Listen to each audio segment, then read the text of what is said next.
إن الحمد لله نحمده ونستعينه ونستغفره ونعوذ بالله من شرور أنفسنا وسيئات أعمالنا من يهده الله فلا مضل له ومن يضلل فلا هادي له أشهد أن لا إله إلا الله وحده لا شريك له وأشهد أن محمدا عبده ورسوله ثم ما بعد. Урматтуу момин мусулман бир тургандар, Аллах Таала барыбызды таквалуулукка багыттаган болсун. Абу Хурайра радиаллаху анхудан риваят кылынган хадисте пайгамбарыбыз саллаллаху алейхи вассалам мындай дейт: Тозоктун эшигини кыямат күнү эң биринчи 3 адам ачат. Үчөө тең мусулман. Биринчиси Аллах Таалага Kur'an ilimini bergen, Kur'an'da үйрөнгөн, жана башкаларга Kur'an'ды окуп үйрөткөн адам. Аллах Таала мына ушул алымды, Kur'an-ı Kerim'de bilgen алымды алып келет, ага берген немат жакшылыктарын танытат, ал танып билет. Мына ошондо мен берген жакшылыкты ушул илимде кайда сактадым дегенде, мен сенин жолуңда, сенин ыраазылыгың үчүн Kur'an окудум, жана башкаларды Kur'an үйрөттүм дегенде, Аллах Таала жалган сүйлөдүң, жалганчы болдуң деп периштелерге буйруп, аны дагы жүзү менен тозокко таштайт экен. Экинчиси, Аллах Таала бир инсанга, бир кишиге малдын түрүнөн берген. Мал мүлктүн барысы бар.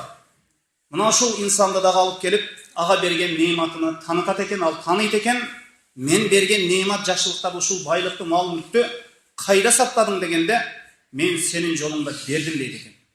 Аллах Таала жалган сүйлөдүм дейт. Эми бул адам бергенде берген, садака берген, зекет берген, башка нерсени жасаган, бирок берип жаткан убакытта адамдардын ыраазылыгын калган.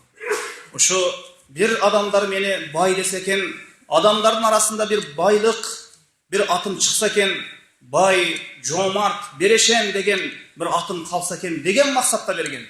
Кабырларга барып эстелик тургузган эмес, мазарларга барып арканда ширки бидаат нерселер жасаган эмес, бирок берип жатканда Аллахтын ыраазылыгын каалабай, мына ушул адамдардын ыраазылыгын каалаганы үчүн Аллах Таала сен да жалган сүйлөдүң деп жүзү менен тозокко таштайт экен.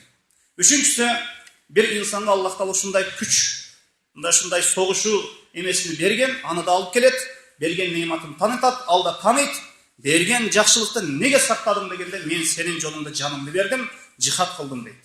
Мына ошондо Аллах Таала жалган сүйлөдүң, сен адамдардын арасында батыр деген наамың калыш үчүн мына ушул максатта сен согуштуң, мен ал жолунда күрөштүң, жихад кылдың, жалган сүйлөдүң деп периштелерге эмне буйрат экен, аны дагы Аллах Таала тозокко таштайт экен. Эми бул хадисти шартай турган болсок, көп мааниси, бирок кыскасы мына ушул. Эми кандай?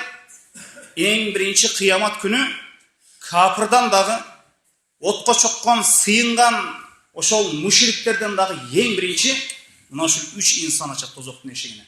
Мына ушуну жакшы билели. أقول هذا القول أستغفر الله لي ولكم ولسائر المسلمين من كل ذنب فاستغفروه يغفر لكم إنه هو الغفور الرحيم.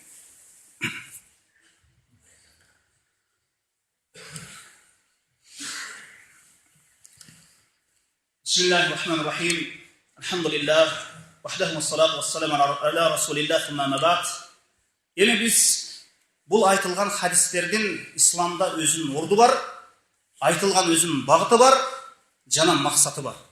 Biz bu hadisten bileriz, bu insan balasının amalı çoğun bolgonu menen, birok aslında ihlas bolbosa, Allah'tan razılığı kaalanbasa beker. Eğer amal kiçine bolsa dağı, birok aslında ihlas degen nerse jaşırın jatsa, Allah kabul kıla turgan, Allah kabul ala turgan, Allah razı bola turgan amal bolot. Mına ошондуктан bir insan 100.000 so'mluk sadaka berdi. Birok al adamların razılığını kaladı.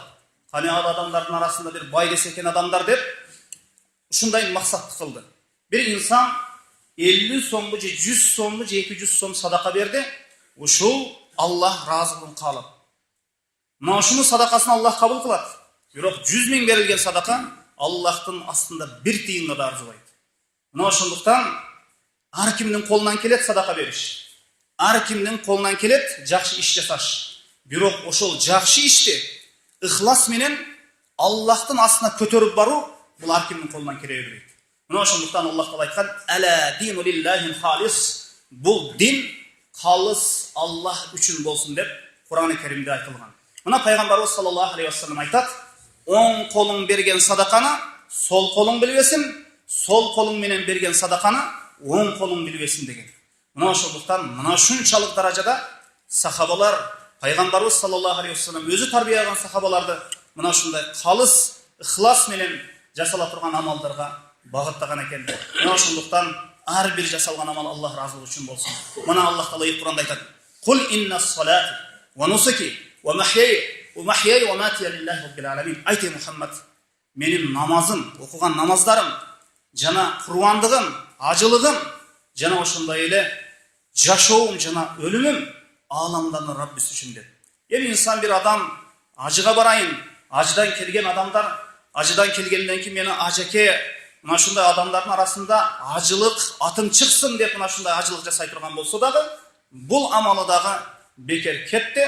Анткени бул ажылыктагы башка амалдар сыяктуу Аллах Таала фарз кылган ислам фарздардын бири, ар бир жасалган ибадат бул Аллах разылыгы үчүн болсун. Валлаху алам. وصلى الله على محمد وعلى آله وصحبه وسلم. سبحانك اللهم وبحمدك أشهد أن لا إله إلا أنت أستغفرك وأتوب إليك.